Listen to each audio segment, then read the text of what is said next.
warahmatullahi wabarakatuh. Kembali lagi bersama saya di channel kali ini. Untuk pembahasan kali ini saya akan berbagi tips 10 cara terbaik untuk membagi waktu prioritas, termasuk untuk perkuliahan dan organisasi tentunya. Mana yang lebih menjadi prioritas kita? Nah, sebenarnya tidak sulit untuk memilih mana yang harus didahulukan dengan mana yang skala prioritas kita, maka akan lebih efektif untuk membangun waktunya. Sebagai contoh, saat kita menjabat sebagai ketua dalam kepanitiaan, maka harus lebih fokus pada kegiatan tersebut. Namun jika kita menjabat sebagai anggota, di sini tentunya bisa membagi waktu dengan yang lainnya. Karena kenapa? Sebagai anggota kepanitiaan, kita bekerja secara kelompok kan, dan tanggung jawabnya akan memiliki bersama-sama. Berbeda dengan ketua yang memang memiliki tanggung jawab tersendiri. Inilah yang dimaksud dengan sebagai prioritas kita. Saat menjabat sebagai ketua, kita bisa lebih fokus pada organisasi. Namun di saat menjabat sebagai anggota, kita bisa fokus pada perkuliahan yang sedang kita jalani saat ini. Oke, untuk tips yang kedua yaitu konsisten. Di sini setiap keputusan yang diambil sudah pasti memiliki resikonya masing-masing, termasuk dalam menjalankan perkuliahan beserta organisasi yang kita ikuti. Maka ada resikonya masing-masing kan. Yang paling banyak diketahui yaitu mengenai waktu yang kita ambil pada saat perkuliahan maupun pada saat berorganisasi. Nah, itu perlu kita tekankan dan perlu kita bisa bagi-bagi lagi, dan waktunya itu bisa kita tekankan untuk selalu dikonsistenkan, diusahakan sebaik mungkin. Untuk tips yang ketiga yaitu cermat dalam memilih organisasi. Jadi di sini mengikuti organisasi itu adalah saat sedang kuliah tentu hal yang diperbolehkan untuk semua mahasiswa. Akan tetapi harus cermat dalam memilih organisasi tersebut yang akan kita ikuti. Jadi mengapa demikian? Karena organisasi bukanlah hal yang bisa kita sepelekan gitu. Jadi organisasi itu membutuhkan banyak waktu untuk berbagai macam aktivitasnya. Bahkan kita harus merelakan waktu seharusnya untuk kuliah harus beralih ke organisasi tersebut. Sebaiknya kita bisa memilih organisasi sesuai pada yang diminati kita aja.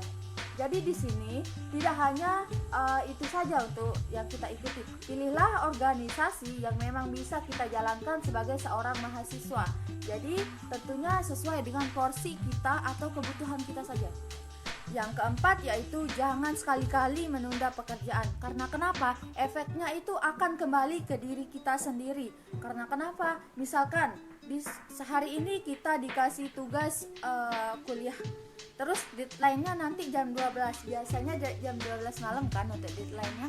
Terus selanjutnya besoknya itu kita ada kegiatan organisasi, otomatis kita akan persiapkan dari jauh-jauh hari, maksimalnya itu H-1. Jadi saya sarankan untuk teman-teman semua yang ikut organisasi dengan yang kuliah itu harus pintar-pintar untuk memanajemen waktu. Maksudnya itu jangan tunda pekerjaan. Semisal ada pekerjaan hari ini atau ada tugas, langsung dikerjakan. Semisal nggak ada kegiatan itu, lebih baik kita kerjakan tugas. Lebih baik kita ambil waktu tenggang itu untuk mengerjakan tugas saja. Selanjutnya poin yang kelima yaitu disiplin pada waktu atau bisa memanajemen waktu. Jadi maksudnya di sini adalah menjalankan perkuliahan itu serta mengikuti organisasi memang membutuhkan waktu yang banyak. Dalam hal ini sangat penting bagi kita untuk bisa disiplin terhadap waktu yang ada. Gunakan waktu tersebut dengan sebaik-baik mungkin. Karena sebagai mahasiswa yang aktif dalam organisasi, kita tidak bisa bersantai-santai. Menyeimbangkan kuliah dan organisasi merupakan hal yang tidak mungkin. Tetapi dengan disiplin terhadap waktu, kita bisa menjalankan keduanya. Jangan mudah untuk tergoda oleh teman-teman yang sering ngajak main, terus sering inilah, sering itulah.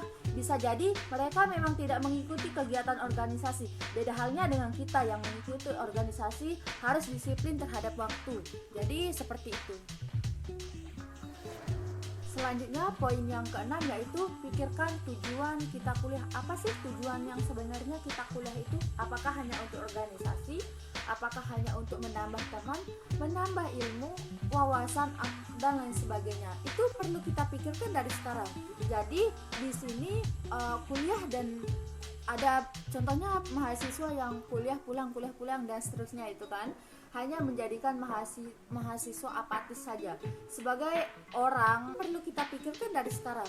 Jadi di sini kuliah dan ada contohnya mahasiswa yang kuliah pulang dan seterusnya itu kan hanya menjadikan mahasiswa apatis saja. Sebagai orang yang beranikan diri untuk bisa aktif sebagai mahasiswa, yakinlah diri terhadap tujuan apa yang akan kita lakukan tentang perkuliahan ini.